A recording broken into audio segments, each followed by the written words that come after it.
Om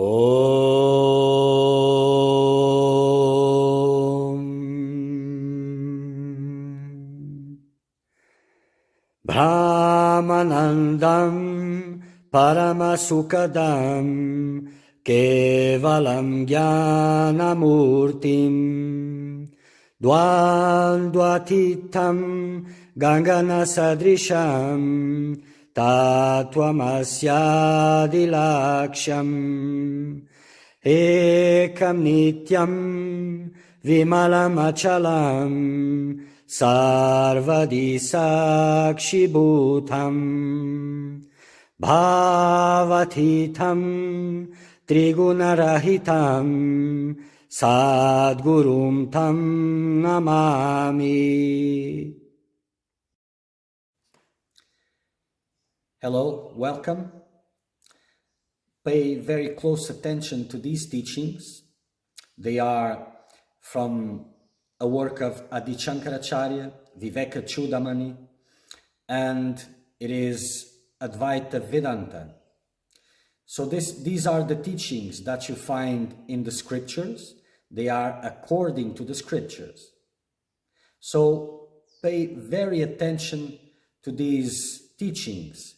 Listen very carefully to these teachings. Then you should reflect upon them, reflecting a lot upon these teachings, and then meditate upon these teachings so that they may bear fruit in your heart.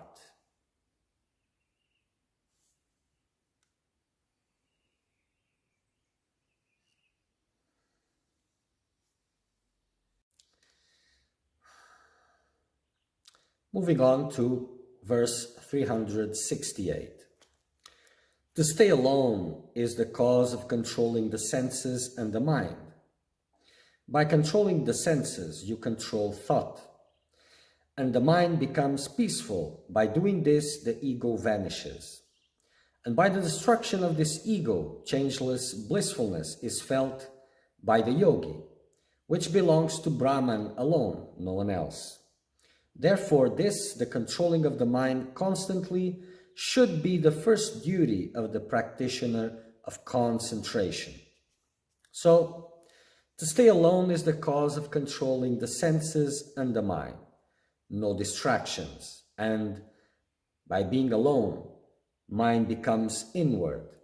So this being alone is also, how do you call this? Is also an attitude of lack of interest with anything. So complete detachment with surroundings is also an aspect of being alone. Is the cause of controlling the senses and controlling the mind. Mind turns inward. By controlling the senses, you control thought. You keep your mind still with this. If the senses are controlled, resting at the source, no disturbances. And the mind becomes peaceful. By doing this, the ego vanishes. Vanishes is a good word. And by the destruction of this ego, the disappearance of this ego, changeless blissfulness is felt by the yogi. And this probably is meant, which belongs to Brahman alone. And this is changeless blissfulness. It is samadhi, the experience of the real self, which belongs to Brahman alone. The yogi, in that state, abstracted from all, tuned with Brahman, merged into Brahman, experiencing Brahman, he belongs to Brahman alone, nothing else. Therefore, the controlling of the mind constantly should be the first duty of the practitioner of concentration. So, instead of moving on to other things and jumping stages, this controlling the senses and the mind should be the first duty. So why it is mentioned duty? Because it is something that you have the responsibility to do. It's a duty. So the one who seeks liberation, controlling the mind, is the first duty. So there's a lot of nuances to this, because many seekers, they practice concentration, what they call meditation, and they become anxious because they want results, and frustrated also. But most of the times they are neglecting this part of controlling the senses and the mind. They are not doing it. They are still feeding it with sense pleasures, with sense objects, still seeking for importance, attention, and so on. They are not controlling their minds. So how can there be any fruits? So this is the first duty. So you should commit to that duty until it is done. First, join word with the mind, mantra. Everything seen is word. Then mind with intellect, intellect with ego, ego with witness, and that witness with Brahman, who is the soul of all. And by joining that way, enjoy eternal bliss.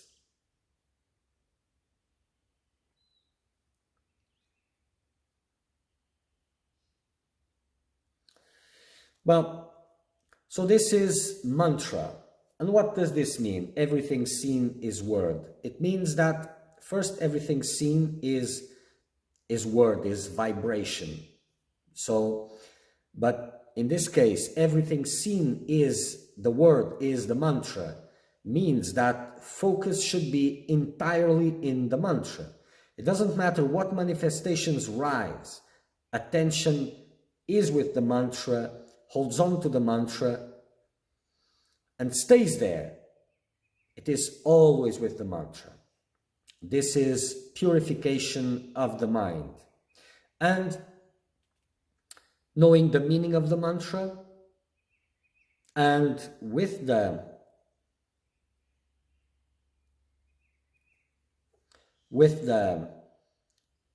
how do you call this?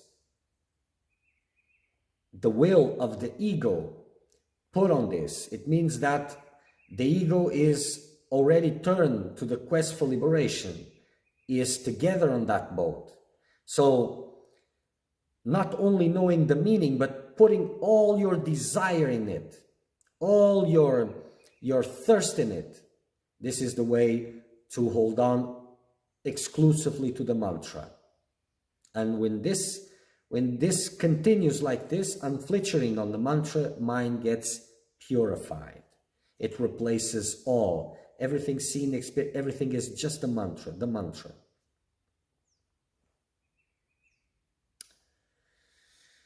Then the mind will join with the intellect, intellect with ego, ego with witness. And if this is a samadhi experience, you can divide it in these layers, but it is simultaneous.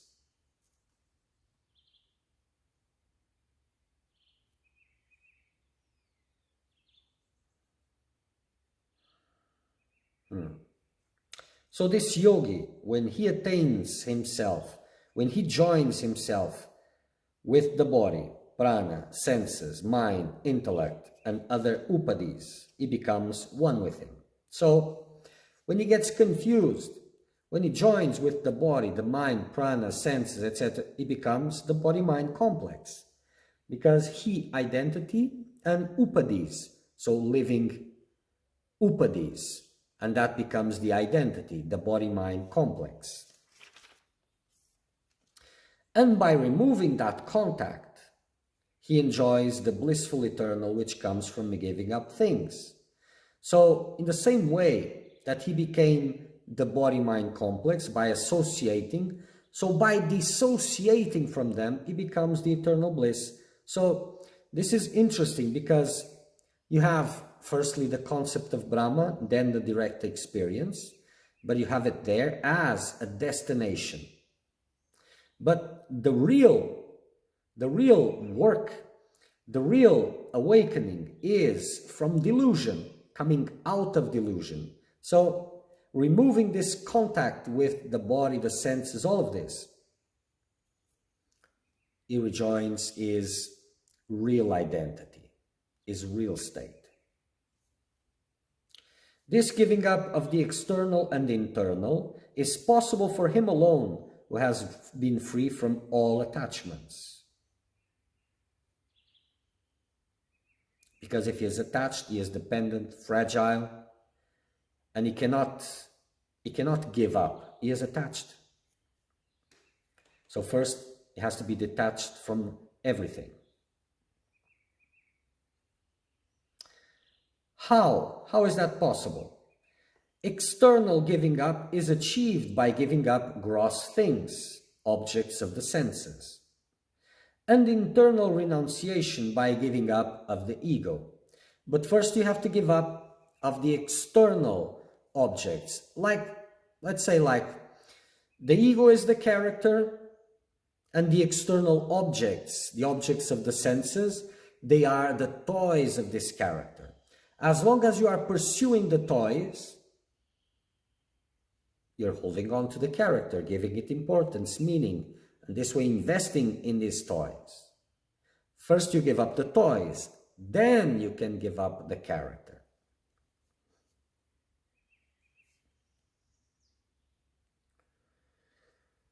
One can give up external things by force, but how can one give up the ego? So external things have to be renounced by force because there is desire, a lot of things pulling you into that direction. So force will be needed here. It is possible. So how can one renounce the ego? It is possible only by desiring liberation, only by identifying oneself with Brahman. So it has to be a very strong desire for liberation that will enable you to abstract from everything else, to cut all attachments, to do whatever it takes. If this desire for liberation is strong, you can do it, no matter what it takes. If it's weak, it's not possible. There's a limit to where you can go. And only by this strong desire for liberation, you'll be able to cut things into the depth that are needed, and this will enable the direct experience of the self. And it is by direct experience of the self that this ego gets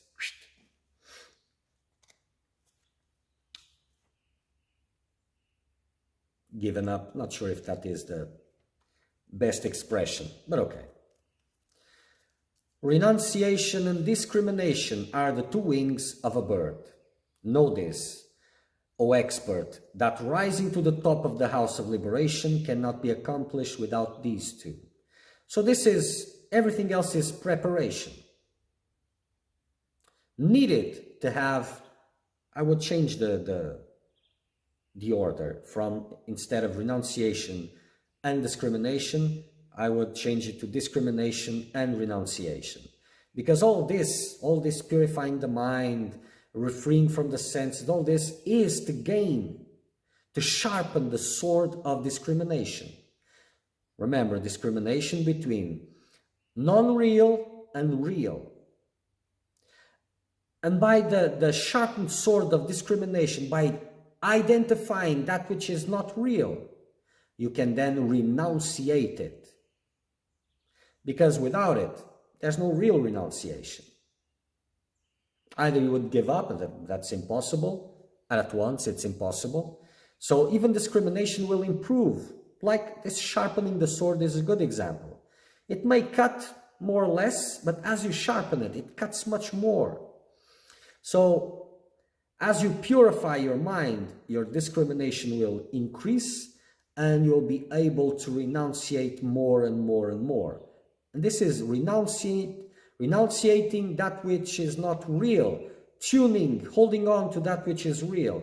This is the process of liberation. Just fantasizing things, holding on to non-real and hoping for the real, it's meaningless.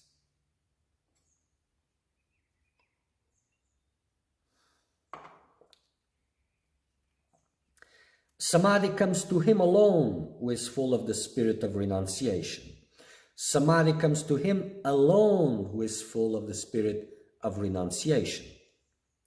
Because, like I've explained, the magnet, the iron, and the cables, full of the spirit of renunciation, no cables, so the magnet sucks the iron, brings it to it. So Samadhi comes to him alone who is full of the spirit of renunciation.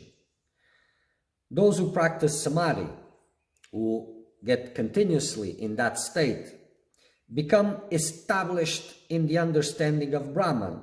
They touch it again and again, and that understanding through direct experience gets established, becomes more and more the norm. And from that established understanding comes the freedom from all bondages. As you enter that state again and again, and then make it continuous, then all cables, all bondages get dissolved.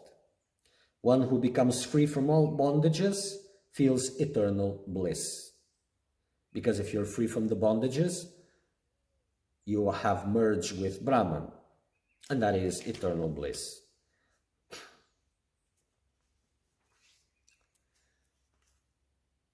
Feels eternal bliss, as in this experience still, as in the body. It's complicated to describe, it's complicated. Because Brahman doesn't feel bliss, it is bliss, it is bliss.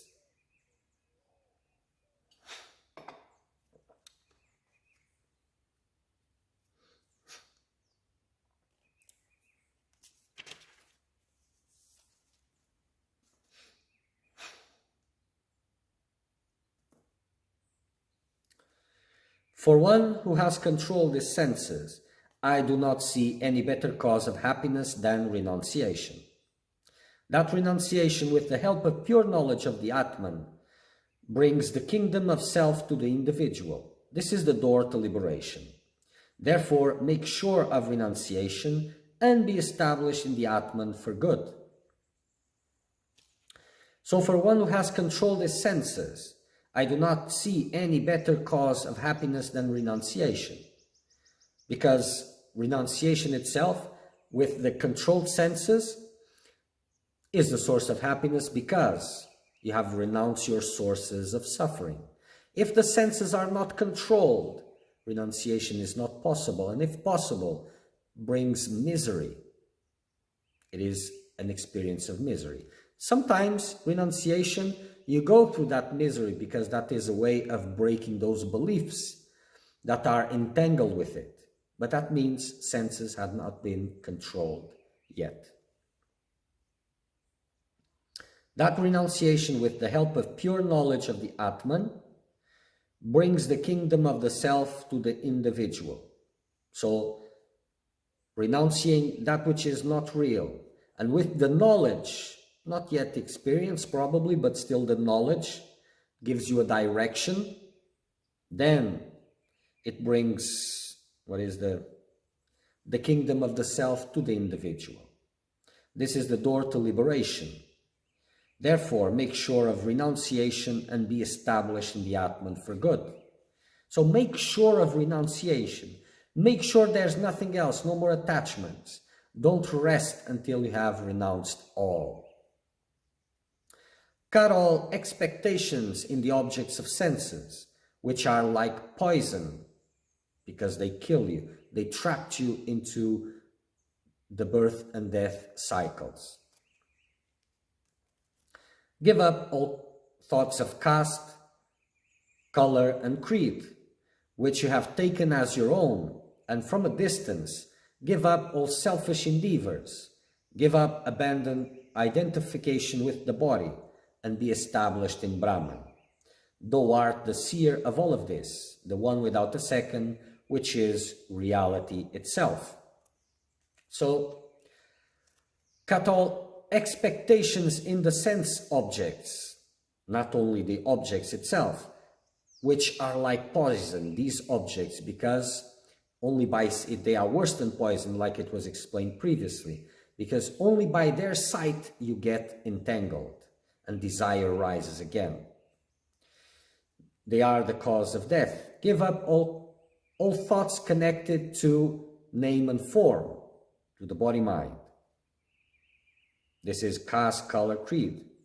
You have taken as your own because of identification, of wrong identification, but it's not yours.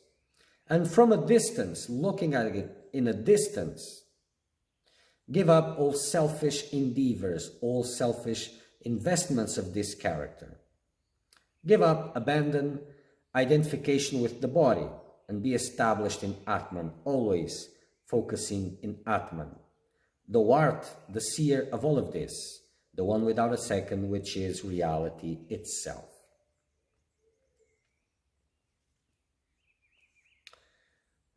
Method of meditation.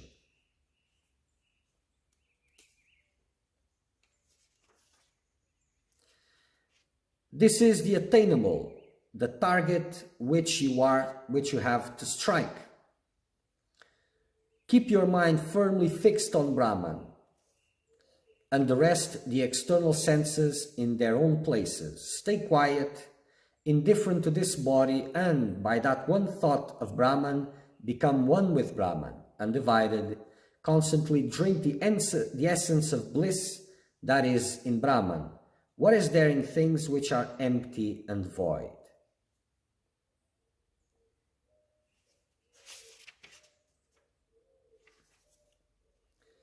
This is the attainable, the target which you have to strike. Keep your mind firmly fixed on Brahman, and the rest, the external senses, in their own places. That means resting at their own sources. If they are not engaging, they are resting. So this is like at certain levels, the senses are pranic currents. I'm not going to get into that. That would be more confusing probably. So, but give up. As you are not exercising them, they return to their place of rest. Like your hands, you're not using them for nothing. They rest somewhere. So does the senses. Stay quiet, indifferent to this body. Meditation. Stay quiet, abstracted, indifferent to this body, to the pains of the body, to the manifestations of the body, to the sensations of the body. Stay indifferent. And by that one thought of Brahman, concentrating Brahman alone, without allowing distractions coming from the body and mind, become one with Brahman, because, well, constant focus brings merging. Undivided, constantly drink the essence of bliss that is Brahman. What is there in things which are empty and void? They don't have that bliss, only Brahman has. So what is the use of them?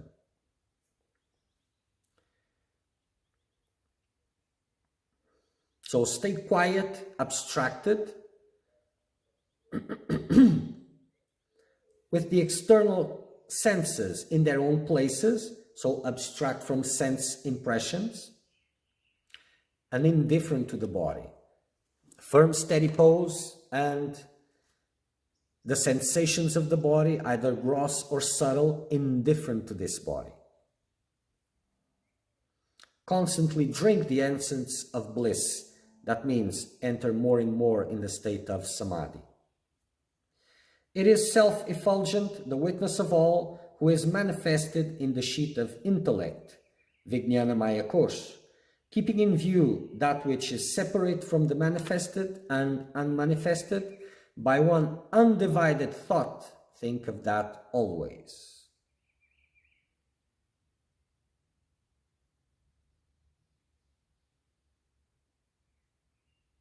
So always fixing your mind on that ultimate reality.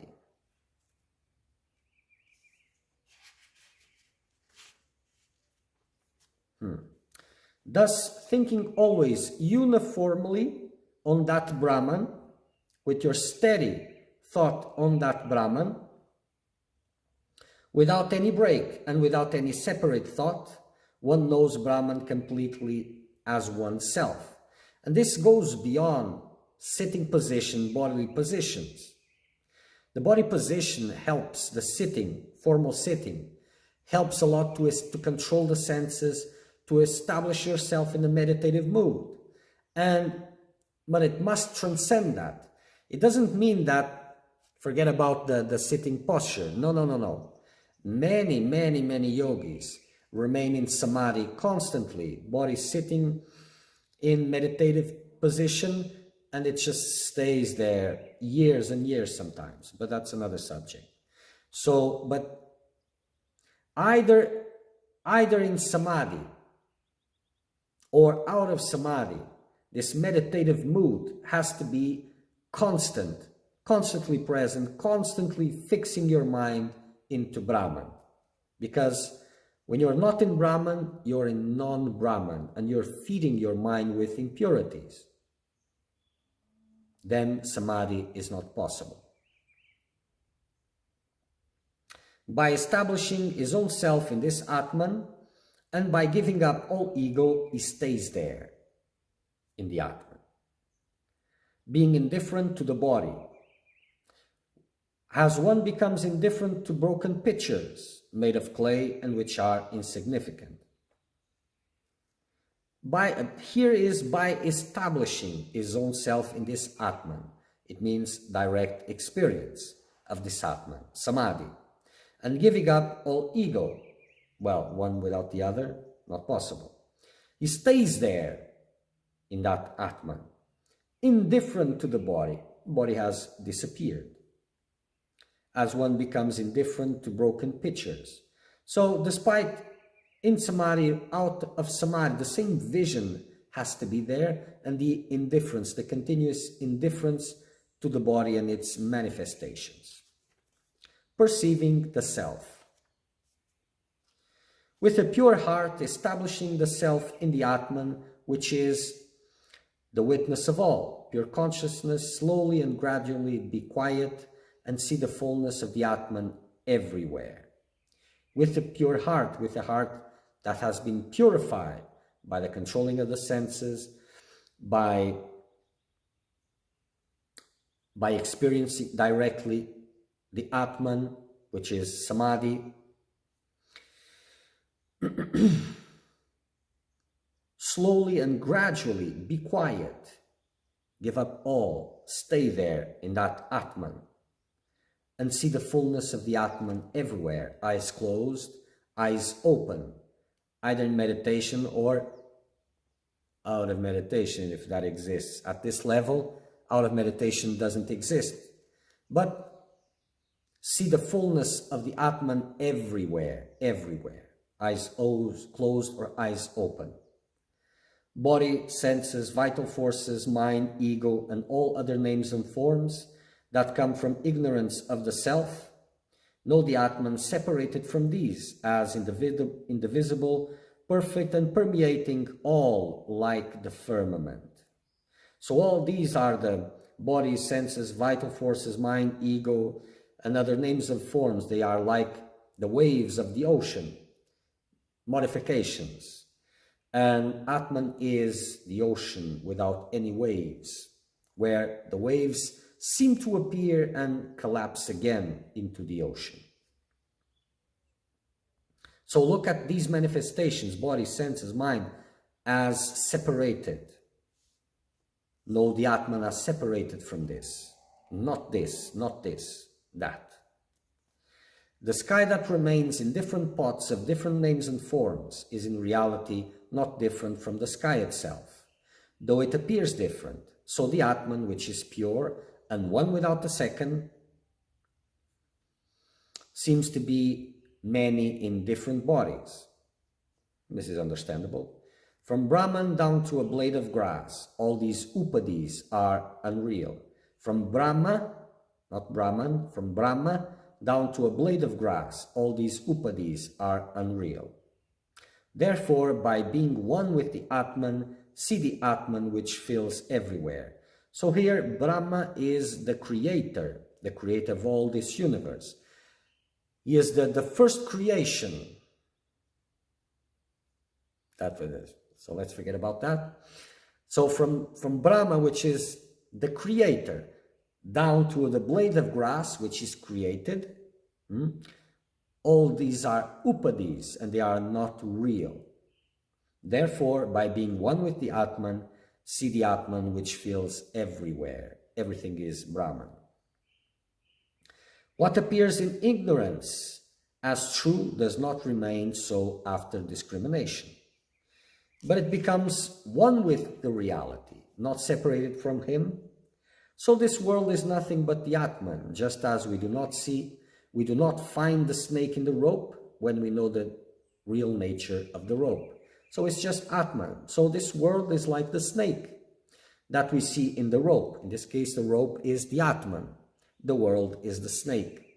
So in the same way, that snake is not separated from the rope when you see it, but in reality, it doesn't exist.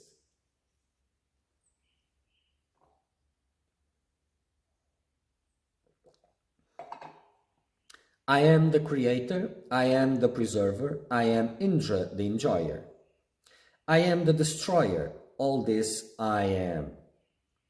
There is nothing except my own self. So these are manifestations. I am is the background of all of it. Internally I am, externally I am before, I am after, I am above, I am below. There's only I am. If the I am is before manifestation and after manifestation, that's the only real thing. Whatever is manifesting and disappearing, it's not real. So only identity is there. Wave, foam, bubble, all these are nothing but water in reality. So this body and all are nothing but consciousness, the one pure consciousness. All this is but existence itself, which is beyond word and mind. There is nothing beyond pure existence in what is seen in nature. Is there anything separated from the earth in the pitcher, jar, etc., which are made from earth? If anyone says it is separate, he is deluded, like one drunk with the wine of Maya. And one drunk with the wine of Maya sees that. Om Purnamada Purnamidam Purnat Purnamudachyate Purnasya Purnamadaya Purnameva Vashishyate. Om Shanti Shanti Shanti.